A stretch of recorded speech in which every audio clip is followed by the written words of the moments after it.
ചെങ്കടലിൽ നീ അന്നു പാത തെളിച്ചു, മരുവിൽ മക്കൾക്ക് മന്ന പൊഴിച്ചു. എരിവെയിലിൽ മേഘക്കണലായി, ഇരുളിൽ സ്നേഹനാളമായി,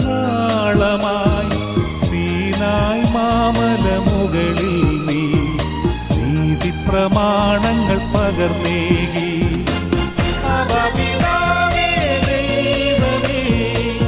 അവിടുത്തെ രാജ്യം വരേണമേ, അങ്ങേ തിരുഹിതം ഭൂമിയിൽ എന്നെന്നും നിറവേറേണമേ.